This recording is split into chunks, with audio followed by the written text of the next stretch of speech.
చెందాలి.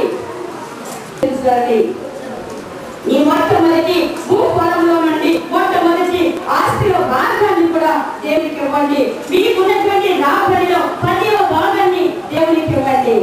అప్పుడు మీరు నన్ను శోధించి అడిగినట్లయితే, మీరు నాకిచ్చి నన్ను అడిగినట్లయితే ఆకాశపు వాకిండలు విప్పి విస్తారమైనటువంటి ఆశీర్వాదాలు ఇస్తాను. ఎటువంటి ఆశీర్వాదాలు తెలుసా? దేవుడు చెప్పేది, మనుషులు చెప్పేది కాదు. యుక్త కాలంలో 8వ అధ్యాయం మొదటి నుండి మనం చూసినట్లయితే దేవుడు చెప్పే ఆశీర్వాదాలు ఎలా ఉంటాయో అవి మీకు తెలియదు. నాకు తెలుసు, నేను అనుభవిస్తా ఉంటున్నాను. నాకు తెలుసు దేవుడు చెప్పే ఆశీర్వాదాలు ఎంత ఉన్నతమైనటువంటివో.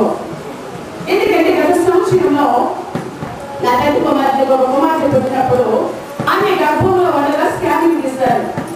ఆ స్కానింగ్ లో చేసినటువంటి విషయము ఏమిటంటే, బిడ్డ పెరిగింది, బిడ్డ పెరగలేదు, తల పెరిగింది, పెద్ద తల కలిగినటువంటి పిల్ల పడుతుంది అని స్కానింగ్ లో డాక్టర్లు చెప్పారండి.